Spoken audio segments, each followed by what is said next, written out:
자, 여러분 우리 170조 과표 조금 더 보충 정리할 게 있네요. 자, 취득자가 뭐한 가액은 신고한 가액은 믿음, 불신. 그래서 과세관청이 그대로 믿는다, 안 믿는다? 안 믿는다. 그래서 얘는 항상 뭐와 비교한다? 시가 표준액과 비교한다 그랬어요. 그러면 그 의미를 좀 이해하셔야 돼요. 그러면 이 신고한 가액은 반드시 시가 표준액과 비교한다. 자, 시가 표준액은 누가 정해놓은 가액이다? 과세권자가 지방세법에서 정하는 방법에 따라서 과세 물건별로 뭐한 가액?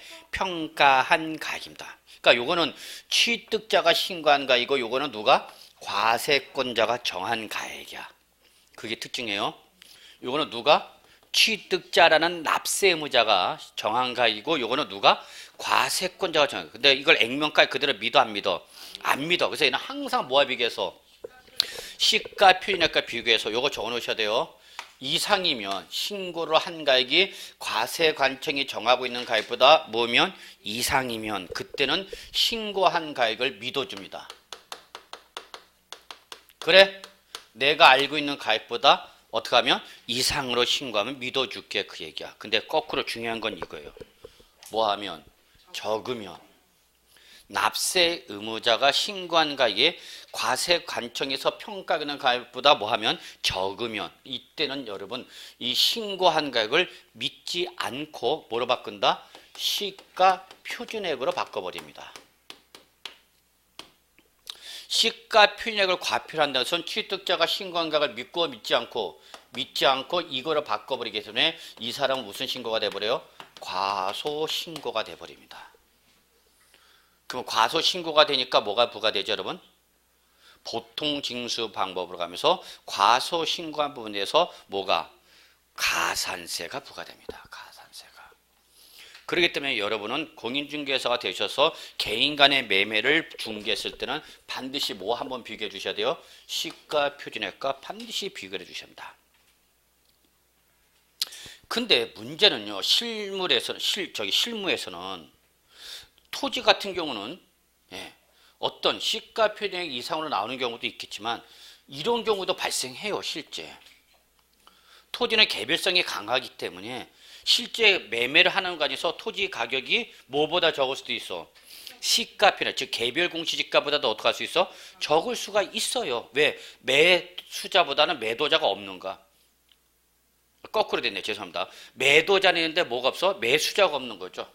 나는 이 토지를 팔고 싶은데 사주겠다는 사람이 제 값을 안 주겠다는 얘기야. 그래서 뭐보다 적을 수 있어? 개별 공시지가보다 적을 수가 있어요. 그럼 문제는 나는 실제 거래한 가로 신고를 했는데 과세관청이 뭐보다 적으면 개별 공시지가보다도 적어버리면은 이때는 이거를 뭐한 걸로 본다? 과소신고를 볼 수가 있습니다. 그래서 특히 개인 간의 매매할 때는 항상 뭐를 확인해봐라? 시가 표준액이 얼마나 나온지를 확인해 보셔야 됩니다. 그런데 무슨 가격은 사실상 취득 가격은 거래 사실의 객관적으로 확인이 됐다 안 됐다? 됐다. 그래서 얘는 시가 표준액과 비교를 한다 안 한다? 안 한다. 그럼 비교를 안 한다는 의미는 뭐를 말하냐면요. 사실상 취득 가격이 시가 표준액보다도 이상인 경우는 물론이지만 사실상 취득 가격이 시가 표준액보다 뭐해도 적어도 무조건 얘는 과표가 뭐로 가냐? 항상 사실상 취득 가격으로 간다는 게 가장 중요한 특징입니다. 그러면 여러분은 요거와 요거를 비교해 두셔야 되죠. 신고한 가액이 시가 표준액보다 뭐하면? 적으면 뭐가 과표되지만? 시가 표준액이 되지만 사실상 취득 가격이 뭐보다 적으면? 시가 표준액보다 적어도 과표는 뭐가 된다? 사실상 취득가 된다. 그러니까 출제는 요거를 시험에서 잘 물어봅니다. 요런 게 시험에 나오는 거예요, 여러분. 결국은 신고한 가격과 사실상 취득가는 여기서 발생하는 거죠. 다시 한번 신고한 가격과 사실상 취득가격의 차이점은 어디서 발생한다? 과소신고했을 때. 뭐보다 적을 때? 시가 표준액보다 적을 때에 발생하는 거예요, 여러분. 요게 차이점이야. 이걸 분명히 인식하고 있어야 되고 구분할 줄 알아야 되는 겁니다. 이게 차이점입니다. 출제는 이거 물어봅니다. 시가 표준액보다도 과세권자가 평가하고 있는 시가표준보다 취득자가 신고한 가격이 뭐하면 적으면 그때는 뭐로 가지만 시가표준으로 가지만 국지회수 공판장과 부동산 거래 신고로서 사실상 취득가격이 시가표준보다 뭐해도 적어도 이때는 올라간다 여러분. 사실 이게 차이점이야. 이걸 여러분이 반드시 숙지하셔야 됩니다. 출제는 결국은 시비거리는 여기서 시비겁니다. 일로 가는 건 차이가 없으니까. 그죠? 이상일 때는 차이가 없잖아. 신고한 거에 사실상. 근데 차이는 어디서 발생하는가? 적을 때. 시가표준보다 적을 때 신고한 가격이 적으면 가표는 뭐로 바뀌고? 시가표준으로. 그러나 사실상 취득가격이 시가표준보다 적어도 바뀌고 안 바뀌고 안 바뀌고 요게 차이점이에요. 보여요? 요거를 여러분이 반드시 구분하셔야 됩니다. 자, 요게 시험에 잘 나오는 전통적인 출제법입니다. 전통적인 출제법입니다. 과거에 정말 많이 나왔어요. 시험에 많이 나왔던 법입니다. 자, 그래서 가표는 요 정도 마무리 짓고요. 이제 세율로 갑시다. 세율을 보면은 여러분이 정말 양페이지에 걸쳐서 이쪽에 걸쳐서 나오죠. 세율 구조가 단순하다, 복잡하다. 복잡해요. 그래서 이제 우리가 과표가 결정됐기 때문에 과표가 결정됐으면 이제 여기다 뭘 곱하는가? 세율. 그래서 뭐가 나오는가? 산출색이 나오는 거죠. 자, 그런데 이때에 이 취득세율은요, 구조가 복잡합니다. 기본적으로 적용되는 표준세율과 표준세율 중에서도 주택을 유상거래로 취득했을 때 적용되는 세율을 구분되고요. 그 다음에 표준세보다 세율을 무겁게 때리는 중과세율이라는 것이 있고요. 그 다음에 취득세와 등록세의 통합에 따른 세율 조정에 관련된 특례세율 이렇게 구조로 나눠져 있습니다. 중과세 대상은 3가지가 있고요. 특례세율은 2가지가 있어요. 그러니까 여러분 입장에서는 공부하기가 어려워요. 그리고 특히 이 취득세 표준세율은요. 취득세 표준세율은 특징이 뭐냐면 취득의 유형에 따라서 세율이 달라진다라는 게 또 문제점이에요. 반장합니다. 그래서 여러분 책을 보시면은 171쪽 맨 위에 박스로 표준세율 박스 역상 처리된 거 나오고 있죠, 여러분. 네. 역상이라는 것은 흐린 걸 말합니다. 이것이 표준세율이요. 근데 이거는 여러분이 반드시 숙지하셔야 됩니다. 반드시 숙지하셔야 돼요. 이걸 모르면 중과세율이나 특례세율이나 등록세에서도 등록면허세에서도 세율이 어려워집니다. 이걸 모르면 게임은 끝난 겁니다. 역시 시험에 나왔죠. 2015년도 나왔고요. 그 전에 나왔고요. 등록면허세도 결국은 표준세율을 물어봤어요. 나중에 말씀드리겠지만 얘를 모르면 아무것도 얘기가 안 돼요. 왜? 얘가 가장 뭐가 되는 세율이냐? 기준이 되는 세율이거든요. 얘가 기준이 되는 세율이에요. 그러니까 이놈을 모르면 근데 문제는 얘는 세율이 하나가 아니라 취득의 유형에 따라 세율이 뭐다? 여러 개가 나온다는 얘기죠. 그러니까 시험에 잘 나오는 거죠. 출전 입장에서 문제 만들기가 너무 좋아요. 취득이 어떤 형태냐에 따라서. 그럼 거기 한번 보죠. 제일 먼저 표준세율을 보시면은 제일 먼저 뭘 받았다 여러분? 상속을 받았다. 근데 이거 당장 오늘 외우실 필요는 없어요 여러분. 이거 우리 1년 내내 반복해서 하다 보니까 나중에 어느 순간 딱 외우죠. 그러니까 걱정하지 마시고 자동으로 외워지게 만들 테니까 걱정하지 마시고요. 일단 여기는 취득의 유형에 따라서 세율이 달라진다. 이것만 좀 봐두세요. 그러면 제일 먼저 상속을 받았다. 그러면 상속받은 부동산에 대해서 적용하는 취득세는 기본적으로 몇 프로 때린다 여러분? 2.8%예요. 자, 그런데 문제는 여러분 우리는 지금 2.8% 외우셨죠? 근데 지방세에서는 세율을 표현할 때 백분율로 표현하지 않고 천분율로 표현합니다. 천분율. 그러니까 여러분이 외울 때는 어떻게 외웠어요 여러분? 2.8% 외웠단 말이에요. 근데 시험을 할 때 2.8% 물어보지 않고 뭐로 물어본다고? 천분율로 물어본다고. 그러면 천분이 얼마 돼야 되는가? 28이 돼야 되는 거죠. 이거를 고를 줄 알아야 되는 거야. 아씨 정말 짜증난다. 집에 갈까? 갈 거야. 이제 조금 있다. 그러니까 지방세는 여러분한테 제가 지금 강조하고 싶은 게 뭐냐면 지방세는 백분율 기준이 아니라 뭐다? 천분율 기준이다. 그러니까 백분율로 여러분 평소에 외워놨다 하더라도 시험에서 이게 뭘로 전환되면 천분율로 전환하면 천분율로 전환할 수 있어야 돼. 천분율 전환 못하면 외운 게 틀려버리는 거야. 그러니까 천분일 때는 뒤에 분자에 공 하나가 뒤로 밀어버리면 돼. 점을 뒤로 밀어버리면 돼. 그럼 근데 여러분 거기 옆에 상속을 받았는데 그 상속받은 부동산 동그라미 시뻘겋게 농지. 농지야. 상속받은 부동산이 뭐라고 여러분? 농지. 자, 여러분 농지는 동그라미 쳐놓고 적어놓으세요. 세법상 우대 대상입니다. 기본적으로 세법에서는 농지를 좋은 놈으로 본다, 나쁜 놈으로 본다. 좋은 놈으로 봐요. 우대 대상입니다. 우대 대상 적어놓으셔야 돼요. 우대 대상이란 말은 세율을 무겁게 한다, 가볍게 한다. 예, 가볍게 한다는 얘기입니다. 세법은요, 기본적인 것이 있고 일반적인 게 있고 이 일반적인 것보다 우대하는 거와 규제하는 거 이렇게 3분법으로 나눕니다. 좋은 놈, 나쁜 놈, 일반적인 거. 그래서 좋은 거일 때는 우대 대상으로 봐서 세율을 무겁게 가볍게. 그래서 여러분 농지는 기본적으로 세법상 우대 대상, 규제 대상. 우대 대상입니다. 왜냐하면 우리 농업은 아직 우리나라에서 가장 산업 경쟁력이 취약한 부분이죠. 지난달에 중국과 FTA가 체결됐죠. 뭐 요즘 가장 경제 뉴스로서 이슈로 뜨고 있는 게 FTA 체결이죠. 뭐 또 나오는 게 이제 TPP도 있고요. 야, 무슨 살충제 얘기하고 있냐? 어떤 분은 그래. 아, F킬란가? 자, 이때 중국과 FTA 체결하면서 국회에서 가장 논란거리가 된 게 뭐냐면 FTA 체결에 따라서 지금 가장 취약한 업종이 뭐냐? 그게 바로 뭐예요? 농업이에요, 농업. 그럼 이 농업은 FTA 체결됨에 따라서 중국에서 저가 농수산물에 밀려갖고 우량에 유럽이라든지 호주라든지 이런 데서 우량에 또 농수산물이 밀려오고 그러니까 완전히 농업인은 샌드위치가 되는 거죠. 가격 경쟁력도 없어 품질 경쟁력도 떨어지는 거죠. 그럼 이 사람들 죽는다는 얘기죠. 근데 문제는 죽는 게 문제가 아니라 농업, 축산업, 임업은 가장 먹거리잖아. 1차 산업이잖아. 그럼 산업 기반이 몰락해버리는 거죠. 그러니까 얘들 어떻게든 살려야 될 거 아니야. 그래서 그 농업인들을 어떻게 살릴 거냐 대응책을 마련해놓고 체결하자. 뭐 그런 것 때문에 계속 체결되는 거죠.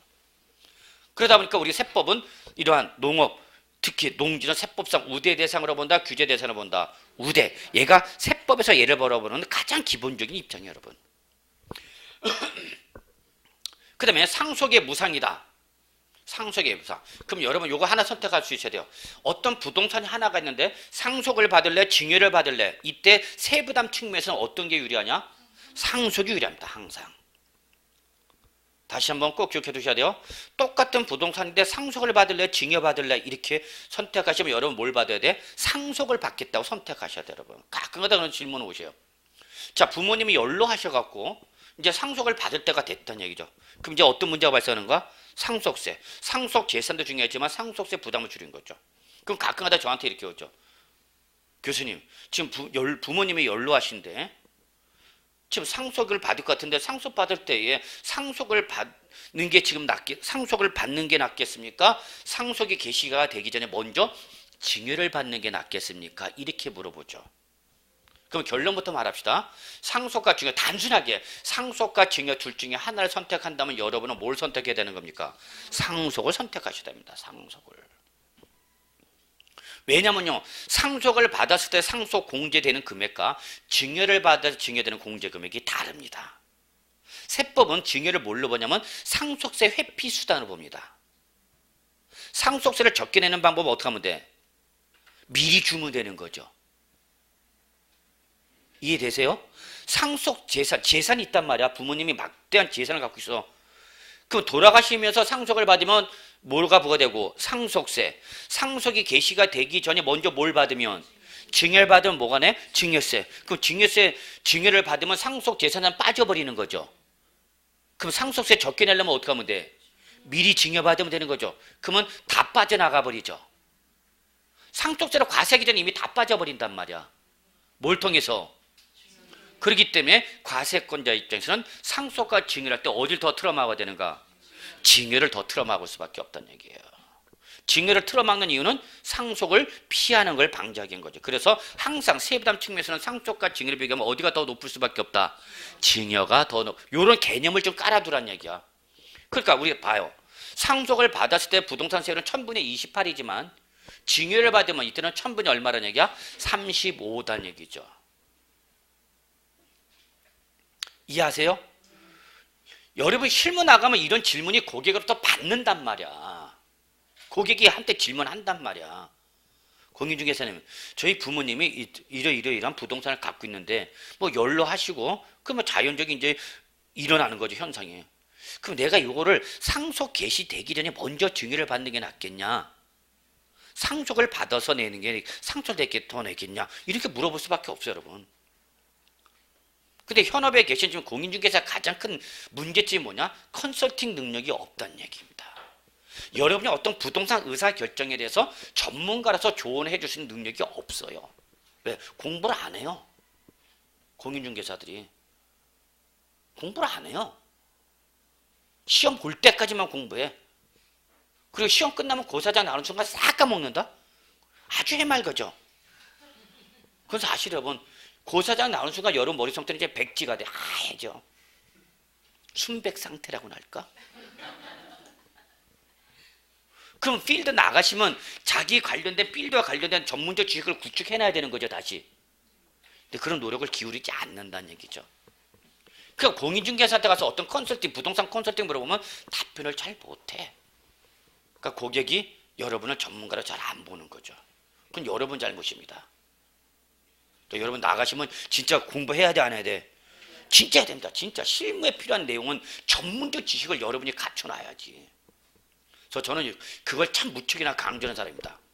여러분이 부동산 중에서도 종사하고자 하는 특정 부분에 대한 전문 분야를 갖춰놔라. 그러면 여러분은 돈을 벌 수 있는 거고, 그렇지 못하고 남들 다 아는 아파트 단지 안에서 사무실 내어놓고 거기서 주구장창 지나가는 손님 기다리면서 쳐다보고 있으면 안 와, 여러분한테. 꼭 좀 봐주시고요. 그 다음에 시효 취득했다. 1000분의 28이네요. 공유권의 분할이다. 1000분의 23이네요. 자, 그 밖의 원인. 여기가 제일 중요합니다. 공인중개사 업무와 관련된 것이 바로 그 밖의 원인. 지금까지 나왔던 것이 아닌 모든 매매, 모든 거래일 때는 바로 1000분의 40이네요. 몇 프로예요? 4%입니다. 4%. 꼭 기억해 두셔야죠. 이거는 아셔야 돼요. 다른 건 지금 당장 못 외워도 괜찮지만 기본적으로 부동산의 그 밖의 원인, 거기 써져 있네요, 여러분. 시뻘겋게 표시합니다. 매매 등일 때. 그 밖의 거래라는 것은 어떤 거래를 말한다, 여러분? 대표적인 것이 매매 등 유사한 거래. 바로 공인중개사인 여러분이 부동산의 매매를 중개하였을 때 적용되는 세율이란 얘기입니다. 반드시 외우셔야 되는 거죠. 몇 프로예요? 4%. 1000분이 얼마가 되는 거예요? 40이죠. 1000분의 40이죠. 그런데 그게 뭐네? 옆에 농기네. 그럼 우대 규제. 우대 무겁게 가볍게. 가볍게. 이런 기본 패턴이란 얘기죠. 얼마란 얘기예요, 여러분? 1000분의 30이란 얘기죠. 요 4%, 3%가 바로 공인중개사인 여러분이 매매를 중개했을 때 적용되는 세율이니까 여러분 수단과 방법을 가리지 말고 외우셔야 되는 거죠. 그런데 뺍시다. 주택의 취득세. 이거 놓치면 안 되죠. 이거 놓치면 안 되죠. 그 부동산이 뭐면 주택인 무슨 거래면 유사한 거래. 요 두 가지 모두 충족해야 돼요, 여러분. 엔드 개념이야. 주택을 매매로 취득할 때는 이것이 아니라 요 별도로 정한 세율을 적용하라, 그 얘기입니다. 조건 보세요. 주택 동그라미 그리고 무슨 거래일 때 유상 거래. 거기 써져 있죠, 앞에. 유상 거래를 원으로. 그래서 여기 시뻘게 표시해야 돼. 키워드 잡아야 돼.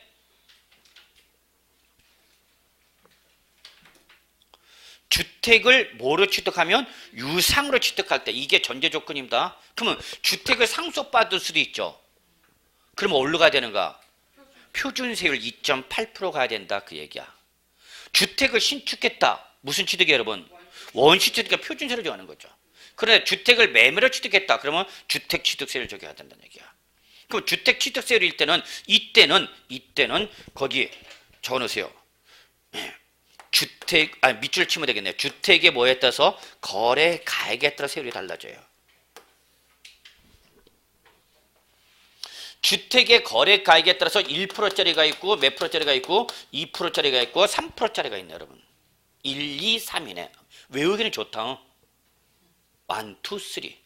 그리고 주택이 아니면 몇 프로 매매면 4%네. 그러면 일반적 매매면 몇 %인데? 4%인데 주택일 때는 세액 부담을 무겁게 가볍게? 가볍게. 역시 주택도 농지 않게 세법상 우대 대상입니다. 서민들의 주거생활 안정 목적상 농지와 기본적으로 뭐는 주택은 세액 부담을 무겁게 가볍게? 가볍게 간다는 얘기입니다. 이게 기본 취지입니다. 그래서 일반적 매매일 때는 4%지만 그게 뭐면 주택일 때는 거래가액에 따라서 6억 이하의 일반 소액 주택일 때는 몇 프로? 1%. 6억을 초과하지만 고가주택이 아닌 9억 이하일 때는 몇 프로? 2%. 9억을 초과하는 고가주택이는 몇 프로? 3%. 그러니까 주택은 제일 높아봐야 몇 프로야? 3%. 일반적 매매면 4%. 그러니까 주택은 일반적 매매보다 취득세율이 높다 낮다? 낮다. 무슨 대상이니까? 우대 대상이니까. 그 얘기죠. 언제든지 시험에 나오는 겁니다. 이거는 뭐. 그러니까 여러분 입장에서 나온다라고 보셔야 돼요, 여러분. 운이 맡기겠다. 운은 운 같은 소리 하고 있네, 이씨. 차라리 운은 공법에다 맡겨. 공법은 운에다 맡겨야 돼.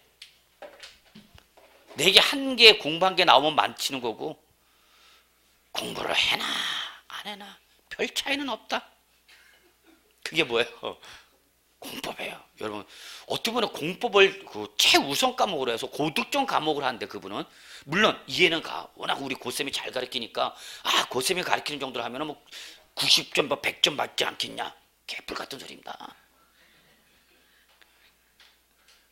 공법은 몇 점 목표로 하면 돼요, 여러분? 제가 볼 때는 여러분 진짜 60점만 목표로 해도 참 맞아요. 그러니까 솔직히 말해서 고쌤이 강의를 못한다는 게 아니야. 고쌤이 제일 잘해. 그건 인정하는데 내용 자체가 어떡하니까 방대하단 말이에요, 여러분. 특히 전략을 잘 세워야 돼. 그러니까 공법은 현실적으로는 50점만 이상만 맞아주면 성공한 거야, 여러분. 그럼 그 시간 배분을 잘해야 되지. 어떤 분은 공법에다 올인합니다. 공법에다 올인해. 2차 보신 분 중에 특별히 그런 분도 계세요. 그러면 공법에 하나 안 해도 진짜 많이 맞았다, 60점, 70점 맞았다 하더라도 그러면 다른 과목 빵꾸 날 수밖에 없어. 제가 뭐 얘기하는지 알죠? 제가 공법을 하지 말라는 얘기 아닙니다.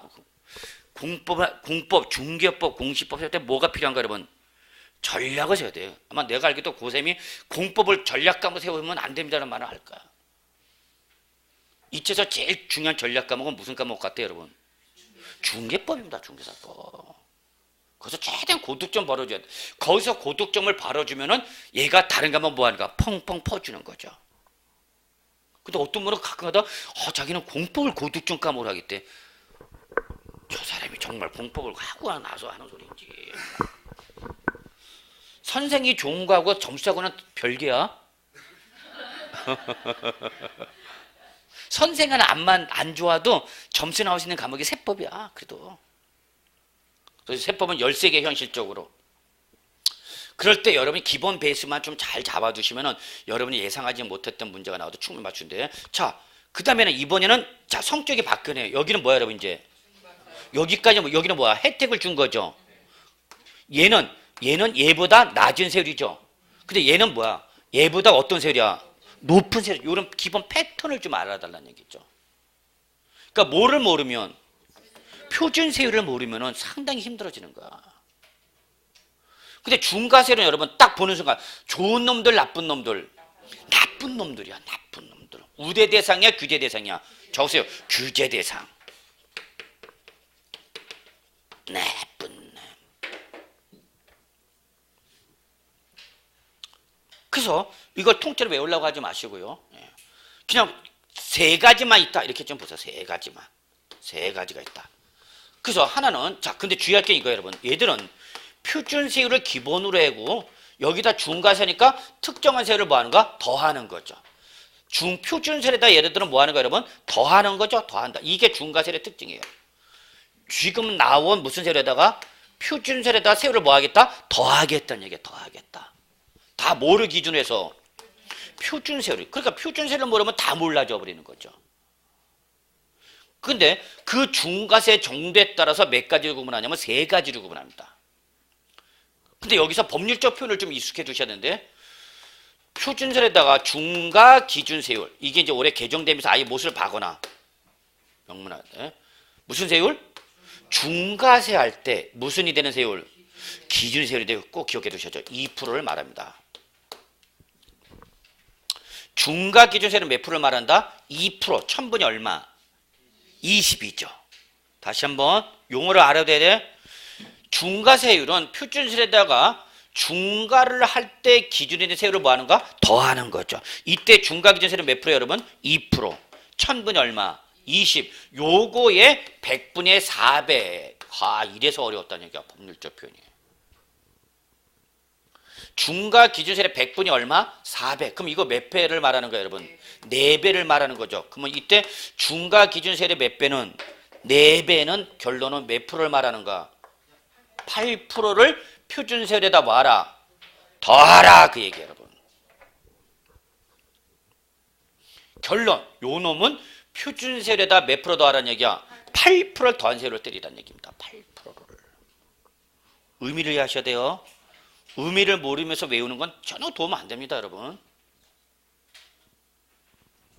또 하나는 표준세율에다가 중과기준세율 2%에, 자, 여기는 100분의 200으로 됐어요, 여러분. 100분의 200. 그럼 100분의 200은 뭐를 의미하는 거예요, 여러분? 2배. 그러면 결론 몇 프로 더해주라는 얘기야? 4% 더하라는 얘기죠, 4%. 이게 암호죠, 암호. 이게 무슨 소리인지 못 알아보면 게임은 끝난 거죠. 2%에 100분의 200은 결론은 몇 프로를 더하라는 얘기야? 4%를 더하라는 얘기입니다. 4%.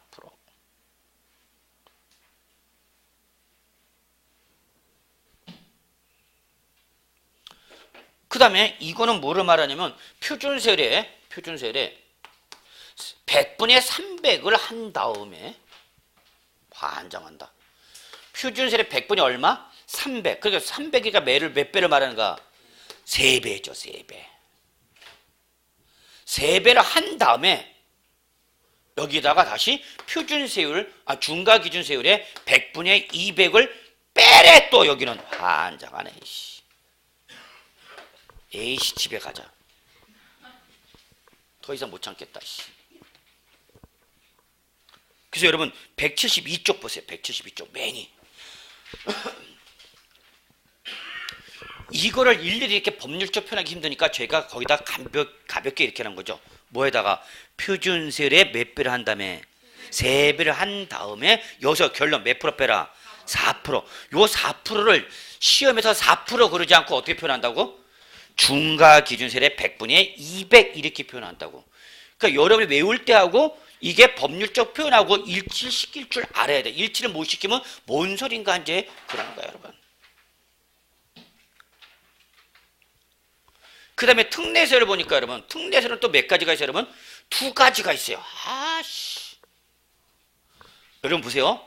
특례세율은 규제가 아닙니다. 이거는 특례세율은 나중에 설명드리겠지만 취득세와 등록세의 통합에 따른 세부담이 무거워지는 걸 조정하겠다는 게 바로 뭐냐면 특례세율입니다. 그래서 특례세율은 2가지가 있는데 하나는 밑줄 표준세율에다가 역시 중과기준세율 몇 프로? 2%를 뺀 세율로 과세하는 경우 하나와 그냥 중과기준세율로 때리는 경우 이렇게 2가지로 구분됩니다.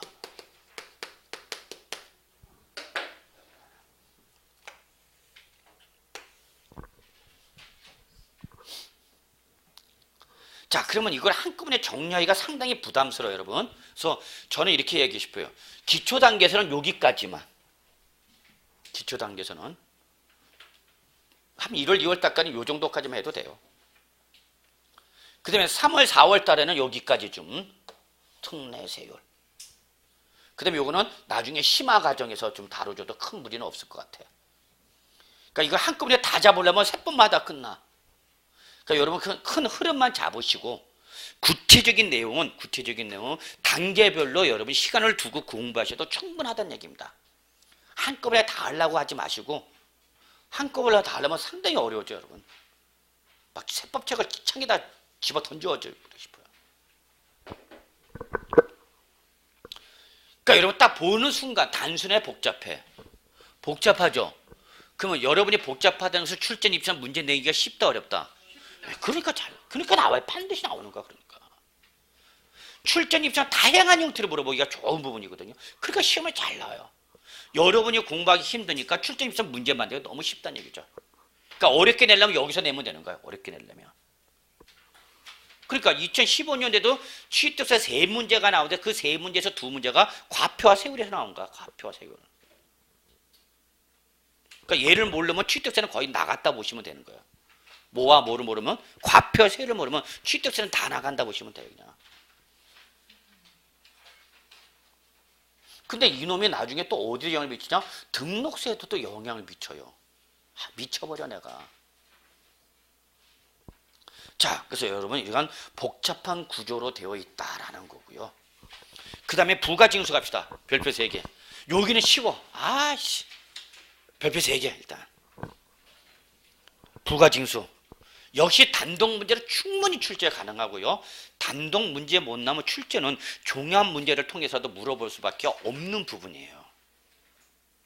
그리고 취득세 부가징수는 지방세 부가징수의 기본입니다. 기본. 그러면 자 부가징수는 여러분 요거 하나 적어주실래요? 취득세의 뭐는 부가징수란 말은 뭐를 말하냐면 납세 의무 이행 방법을 말합니다. 적으시기 바랍니다.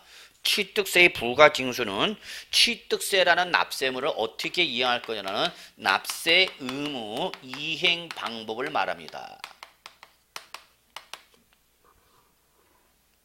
그래서 기본적으로 취득세의 부가징수 방법은 두 가지가 나오는데 원칙과 뭐로 구분하죠, 여러분? 예외. 요걸 좀 봐주셔야죠. 저는 이런 걸 좀 많이 강조하는 사람인데 뭐가 원칙이고 뭐가 예외냐 이걸 구분을 못 하시면 계속 시험에서 이럴 때는 이렇게 틀리고 저럴 때는 저렇게 틀리고 요 원칙과 예외란 패턴을 여러분 구조를 잘 보셔야 돼요. 이걸 안 보니까 시험에서 조건을 모르는 애들 구분 못하니까 물어볼 때마다 틀리는 거죠. 자 결론 냅시다. 원칙이 뭐예요 여러분? 신고 및 납부에 이게 그 액션을 누가 취하는 거야 여러분? 납세 문제 액션을 하라는 얘기야. 근데 납세 문제가 액션을 취하면 안 하면 그때 어디로 가는 거야 여러분? 보통 징수로 가는 거죠. 이 흐름을 잡으셔야죠. 자 여러분 다시 한번 신고 및 납부는 누가 액션을 취하는 거야 여러분? 납세 문제. 그럼 취득세 납세 문제 누구야? 취득자죠. 근데 취득자가 이런 신고 및 납부라는 것을 하지 아니하면 보통 징수로 가는 거죠. 그럼 보통 징수의 액션을 누가 취하는 거예요, 여러분? 그렇죠. 이러한 차이점을 여러분 느끼셔야죠. 당연히. 이 차이점을 모르는데 뭘 배우냐고. 이해되셨나요? 자, 그럼 보세요. 지방세법에서 취득세의 과세물건을 취득한 취득세 납세문자는 뭐하라? 신고하고 네가 자발적으로 뭐하라? 납부하라 그래요. 그럼 하라 그랬더니 언제까지 하라고 뭐를 명시해줘야 돼? 기한. 이게 바로 뭐예요 여러분? 법정 신고 기한이죠. 언제까지 하라고 법에서 규정되고 있다 안 되고 있다? 되고 있다. 그래서 결론 여러분 신고 및 납부에서 뭐가 중요한 거예요? 신고 기한이 제일 중요한 거예요. 어쨌거나 여러분 이걸 모르면 안 되죠.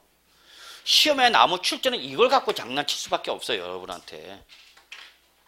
이거 갖고 장난치겠냐고. 이거 갖고 장난치지.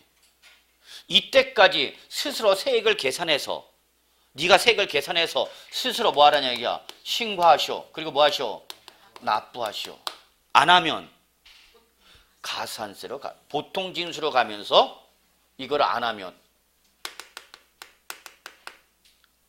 이렇게 볼까요? 신고하고 납부하시오. 언제까지? 신고 기한까지. 근데 그때까지 뭐 하면 하지 아니하면 어디로 가는 거예요, 여러분? 보통 징수로 가는 거죠. 보통 징수. 이해하셨어요? 근데 그냥 가 못 가? 못 가요. 왜? 하라고 그랬는데 안 했으니까 거기다 뭘 줘야 돼? 제재를 부과해야 돼. 그래서 여기는 뭐가 나오는가? 반드시 가산세가 나오는 거죠. 여기는 가산세가. 그러면 결론부터 말하면 신고민이 납부에서 뭐가 중요한 거고, 법정 신고 기한을 여러분 꼭 잡으셔야 되는 거고, 보통 지수 갈 때 뭘 잡아야 되는 거예요, 여러분이? 가산세 잡아야죠. 가산세.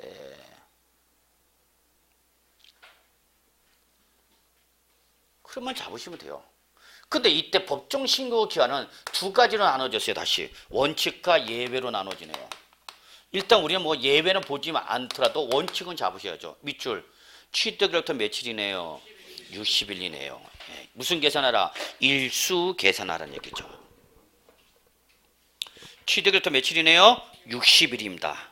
그리고 1번과 반드시 여러분 4번을 묶으셔야 됩니다. 1번과 4번을 묶으시고요. 이 신고 기한인 60일과 그 4번 그 전에 뭐를 하면은 등기나 등록을 하려 할 때는 그때는 60일까지 기다리는 것이 아니라 밑줄 등기 등록하기 전까지 전 시뻘겋게 동그라미야. 등기를 한 다음에 내는 게 아니라 등기를 하기 전에 내란 얘기입니다. 그래서 결론은 1번과 4번 반드시 묶으셔야 돼. 특히 공인중개사인 여러분이 부동산의 매매를 중개할 때 적용하는 시간적 기준이 1번과 4번 묶으시고 둘 중에 어떤 날? 어떤 날? 빠른 날이죠. 결론은 1번과 4번 뭐? 빠른 날. 빠름 맞죠. 광고 나오잖아. 한국 사람은 빠른 걸 좋아하기 때문에 빠름 과세관청도 뭘 좋아한다? 빠른 걸 좋아해. 다시 한번 강조합니다. 과세 시기를 결정할 때 시간적 기준이 2개 이상 나면 여러분은 추재 없이 그 중에서 어떤 놈 잡아라? 빠른 놈. 그럼 결론 낼게요. 여러분. 신고기한은 원칙. 오늘 잔금을 지급하고 취득했어? 오늘 잔금 지급하고 취득했어? 그러면 그날부터 며칠이네? 60일 이내인데 그 전에 60일 되기 전에 먼저 뭐 하려면 등기를 하고자 할 때는 그 등기를 하기 전까지 내야 된다는 얘기야. 그럼 이거죠, 여러분. 바로 공인중개사는 여러분 오늘 잔금을 지급해서 매수자가 소유권 취득했어. 그럼 오늘부터 며칠 이내 되는데 60일 내면 되는데 이 매수자가 내일 뭐 한대? 이전 등기를 하고요. 왜? 빨리 이전 등기해야 되겠죠. 이전 등기를 빨리 안 하면 계속 매도자 형태로 나오는 매도자 소유로 되는 거야. 그럼 이중 매매가 가능하죠? 그럼 매수자 선의 주장을 못해. 왜? 등기를 안 했으니까. 이해하시나요? 그러니까 매수랑 가능한가 하면 빨리 뭐 해야 돼? 명의를 넘겨야 되죠. 그러면 오늘 취득해서 오늘 기준에서 60일 이내인데 당장 내일 뭐 하고자 한다면 등기를 하고자 한다면 등기를 한 후야 등기를 하기 전까지야. 왜 등기를 하기 전까지냐면 여러분이 매수자는 소유권 이전 등기를 해야 되겠죠. 매수자가 소유권 이전 등기를 하려면 어디로 가야 돼요, 여러분? 등기소 가셔야 돼요. 그럼 등기소 가서 무슨 등기 뭐 해야 되는가? 등기 신청해야 되겠죠. 이전 등기 신청하려면 그 이전 등기 신청 서류에 뭐가 있어야 되냐면 취득세 영수증이 있어야 됩니다. 취득세 영수증이 없으면은 이전 등기 신청을 받아줘 안 받아줘? 안 받아줘요. 그러니까 여러분은 등기소 가기 전에 어디 먼저 들러서 은행에 들러서 먼저 뭐 내고 취득세 내고 취득세 냈으니라는 뭐를 영수증을 어디에 등기 신청서류에 첨부해서 등기소 가야 된다는 얘기야. 그래서 항상 등기를 하기 전까지 뭘 내야 되는가? 취득세. 단 며칠까지만 기다려준다. 60일. 근데 여기서 60일은 어디서 나온 거냐면 하늘에서 뚝 떨어진 것이 아니라 바로 부동산 등기법에서 나온 겁니다. 부동산 등기, 부동산은 반드시 실명제죠. 예, 반드시 명의를 취득하면 실명으로 등기해야 되는 거죠? 며칠 이내 하라고 됐어요? 예, 바로 거기서 나온 겁니다.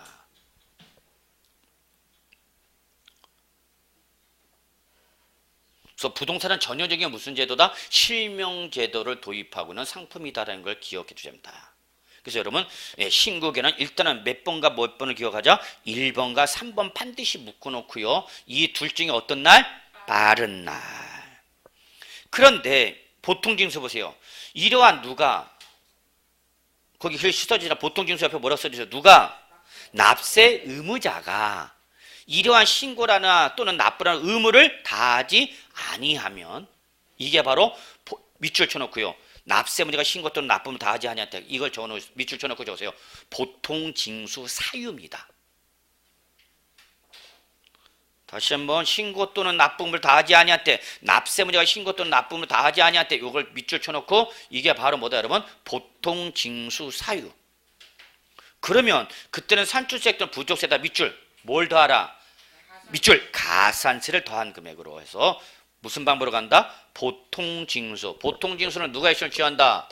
과세권자가. 그래서 거기 기본적으로 뭐가 나오고 있죠 여러분? 가산세가 나오고 있죠. 그래서 신고를 안 했다. 무신고 가산세 몇 프로? 20%죠. 이거는 우리 조세 총론에서 했는데 무신고 몇 프로? 20%. 과소신고 10%. 다운계약서 쓰면 40% 부정행위니까. 그러면 납부도 안 했다? 그러면 납부 불성실 가산세 무슨 계산하죠 여러분? 일수 계산하죠. 하루당 얼마로 해서 10,000분의 3에다가. 자, 근데 오늘이 여러분 신고 기한이야. 취득세 신고 기한. 오늘까지 내야 돼. 그럼 우리 세금은 미리 낸다, 딱 그날 낸다. 미리 내는 분도 계시지만 대부분은 딱 그날 냅니다. 미리 내봐야 혜택이 없어요. 미리 내면 미리 낸 것만큼 빼주면은 조금 더 빨리 낼 텐데 지금은 세금은 그게 없어. 그러니까 대부분 언제 낸다, 딱. 기한 때. 그 하루 오늘이 기한이야. 그럼 내일까지 내 안 내? 안 내. 내일까지 은행에다 예금해도 뭐가 나와? 저금리라도 하여튼 이자가 나오지만 미리 냈다 해서 이자만큼 빼주는 게 아니거든요. 그러니까 대부분 언제 내? 오늘. 그러니까 오늘 아침에 여러분 나올 때 오늘 취득세 내야 돼라고 알고 왔단 말이야. 근데 여러분 문제는 오늘이 오전 수업에다가 오후 수업까지 해버리다 보니까 집에 갔다 보니까 뭐 안 냈네? 취득세 안 냈네 라는 게 딱 떠오르죠. 그러면 여러분은 그 의무를 이행한 거 안 한 거? 안 한 거 안 한 거? 그러면 당장 내일 가면 여러분은 과세관 은행에서 안 받아줘요. 오늘 내야 되는데 오늘 깜빡했다면 우리 주특기 있잖아. 깜빡. 그래서 오늘 내야 되는데 깜빡하고 내일 은행에 가면은 은행에서 직원이 받아줘 안 받아줘? 안 받아줘요. 뭐로 가니까? 보통 징수로 가니까. 이제 뭘 받아오래요 여러분한테?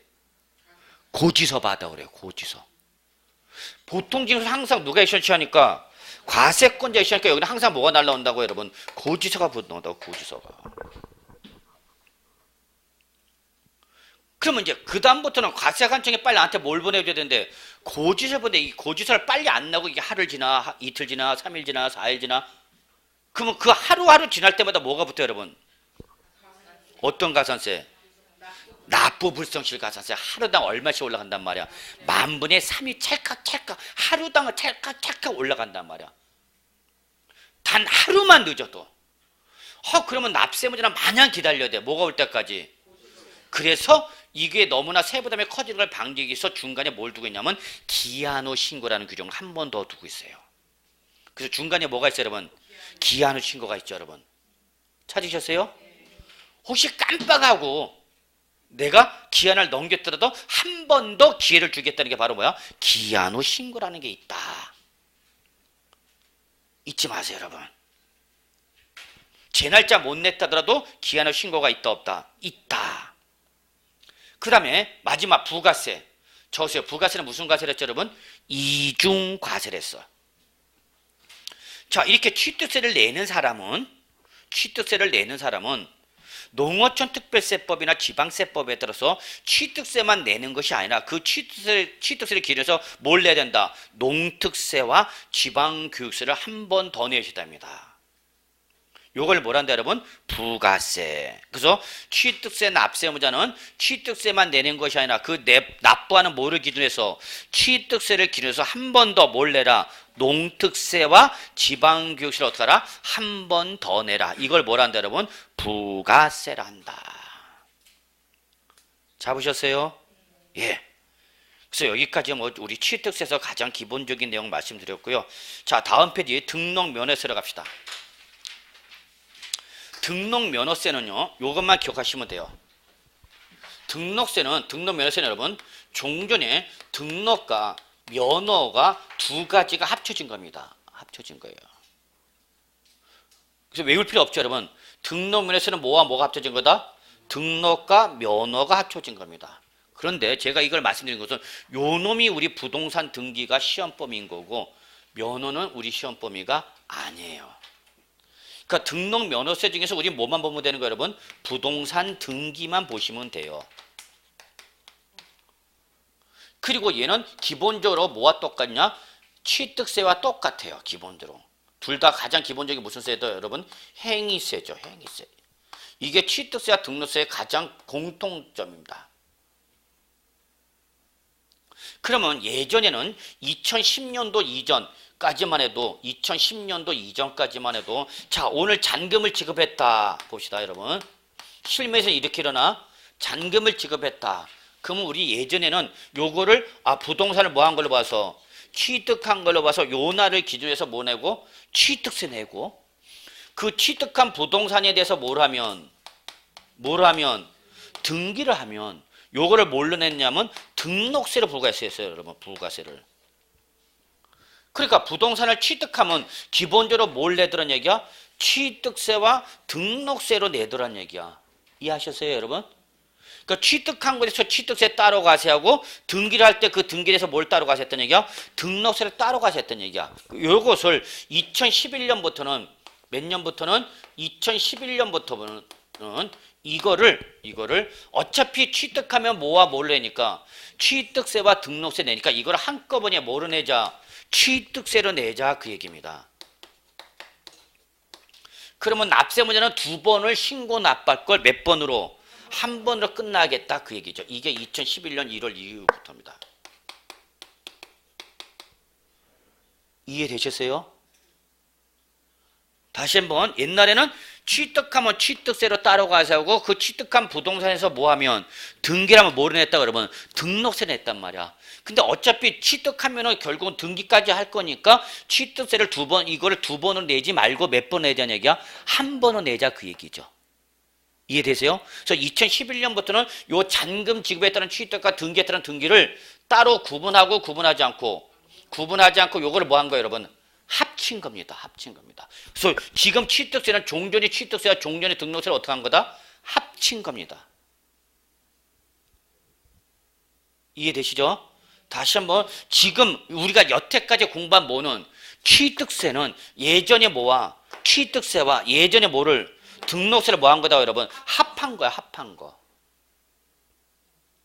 이해되셨어요? 그러면 어차피 구분해서 두 번 낼 걸 그냥 한 번에 끝내자는 게 지금 취득세라는 얘기예요, 여러분. 이해하셨나요? 요거 이해됐죠? 예, 그래서 등록면허세는 몇 개 나온다? 하나, 내지는 0.5문제. 기분 나쁘면 안 나옵니다. 뭐를 다 묻혀버리니까. 취득세를 묶여버리면. 근데 거기 등록면허세의 가장 중요한 특징은 여러분, 우리 한번 봤었죠? 성격에 보시면은, 성격이 없나? 거기에 우리 이미 했죠. 납세 문제 보시면 외관상 시뻘겋게 쳐져 있죠. 제가 취득세와 등록면허세의 가장 큰 차이점은 취득세는 실질 과세 원칙인데 등록면허세는 무슨 주의다? 형식주의 과세입니다. 그래서 등록면허세는 절대 무슨 말이 못 나온다? 사실상이란 말이 못 나옵니다. 그랬어요. 근데 여러분 거기 175조 부동산 등기세율 봐보세요. 부동산 등기세율. 또 세율이 단순해 복잡해? 복잡하죠. 자, 그럼 여러분이 이걸 구분하셔야 돼요. 자, 부동산 등기부를 보면 여러분 다 아시다시피 우리 등기부는 1부 2구 체제로 되어 있죠. 1부 2구 체제. 그래서 제일 먼저 뭐? 표제부. 그 다음에 뭐죠? 갑구. 그 다음에 뭐야? 을구. 이건 등기법에서 잘 배우셨죠? 갑구는 뭐 어떤 권리가 기재가 되는가? 소유권과 소유권의 제약에 관한 권리가 기재가 된 등기부죠. 맞아요? 맞아요. 그럼 가압류 등기는 어디 나타나는가? 갑구야, 을구야? 압류 등기, 가압류 등기는 어디 나타나? 압류는 소유권의 제약이죠. 여러분, 은행에서 대출금 회수 안 하면, 회수가 안 되면 그 채무자의 부동산을 뭘 집어넣어? 경매 집어넣죠. 경매 집어넣기 전에 은행이 제일 먼저 하는 일이 있어요. 뭐예요?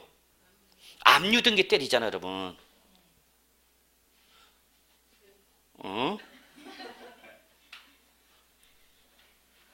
은행에서 담보 경매 집어넣으면 경매 집어넣기 전에 제일 먼저 선행 결제를 하는 게 뭐다고, 여러분? 압류야. 압류부터 때려. 압류 등기 때리잖아. 압류 등기를 때리면 어떤 일이 발생하니까? 거시기 하죠. 상당히. 은행에서 압류 등기를 때리는 가장 압류를 하는 이유는 뭐예요, 여러분? 아이고, 거꾸로 썼네. 압류가 뭐예요, 여러분? 압류가. 다 아시죠, 뭔지는? 뭔데, 그냥. 그걸 딱 꼬집어서 법률적으로 설명하기가 좀 애매해서 그런 거지. 우리가 모르는 건 아니야. 그죠? 다 알죠? 아니, 알잖아요, 여러분. 다 압류라는 게 뭐라는 건 여러분 다 알고 있어, 사실은. 무슨 개념이라는데, 그걸 제가 이렇게 탁 집어서 물어보니까 이걸 어떻게 설명할지 잘 몰라서 그런 거지. 그죠? 그게 서로 마음은 편하다. 여러분, 은행에서 압류를 가장 하는 이유가 뭐냐면 소유권 처분금지다. 소유권 처분금지를 시키는 겁니다. 내가 은행에서 경매를 지불할 때 이놈이 어떻게 버려 먼저? 팔아버리는 거죠. 그럼 우리가 담보 물건이 없어져 버리잖아. 그러니까 처분을 못하게 제한을 두는 거잖아. 그게 바로 압류등기 여러분. 저 같은 경우는 은행에서 그 실무에서 일하고 계속 했기 때문에 제가 이런 말씀. 은행에서 제일 먼저 경매 지불하면 먼저 압류등기부터 때립니다. 압류등기를 때려놔야만 채무자가 이제 처분을 하니까 못하니까 못하는 거죠. 그러니까 우리 이 압류 등기부상의 소유권자 명의가 나왔지만 이자가 진정 권리자인지 권리 행사에 있는지 없는지를 어디를 봐야 되는가? 갑구 봐야 되는 거죠. 근데 무슨 등기 들어와 있으면 압류등기 들어와 있으면 그 매수하면 돼야 안 돼? 안 되는 거죠. 아이 참네. 계속 머리만 끄덕끄덕거리고 있지. 스켜. 빨리 끝내라 스켜. 시간 다 됐다. 못 끝내. 자, 여러분 보세요. 갑구는 소유권과 소유권의 제약에 관한 권리가 기재가 되는 거 잘 알아둬야 돼. 그래서 저희 은행 같은 경우는 이걸 맨날 까본단 말이에요. 등기부 대출 시행할 때는. 그 다음에 여기 을거는 소유권 외의 물권과 임차권에 관련 등기 등이 일어나는 거죠. 표제부는 뭐야 여러분? 등기 물권의 표시죠. 내가 등기하고자 하는 물건이 제대로 잡았는지 봐야 할 거 아니야. 그래서 우리 등기부는 기본적으로 몇 개가 나와야 돼? 3개가 나와야 되는 거야 여러분. 이걸 다 까봐야 돼요. 우리 은행원들 대출하기 전에. 이자가 진정한 소유자인지 확인해야 되겠죠. 그리고 은행에 우리가 대출 실행할 때 담보권 설정할 때 나보다 선순위 채권이 있어야 돼 없어야 돼? 없어야 되죠. 어디 봐야 되죠? 이거 봐야죠. 물건 제대로 확인해야 되겠죠. 그러니까 결제방 소말돼지가 3개가 찍혀야 되는 거야. 그럼 제가 이걸 왜 얘기하냐면 요거요. 요거는 뭘로 가서 하는 거고 취득세로 가서 하고 요거는 어디로 가냐면 등록면허세로 간다. 이걸 지금 말하고 싶은 거예요. 이게 취득세와 등록면허세의 가장 중요한 차이점입니다. 나머지 기본적으로 뭐가 똑같다? 취득세와 똑같아요 여러분.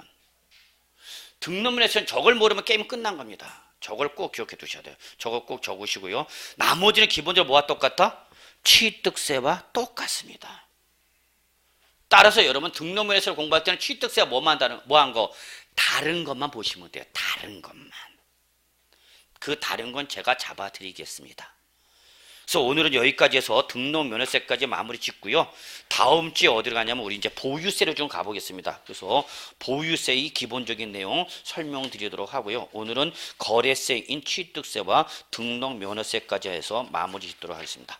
자, 오늘은 여기까지입니다. 수고하셨습니다.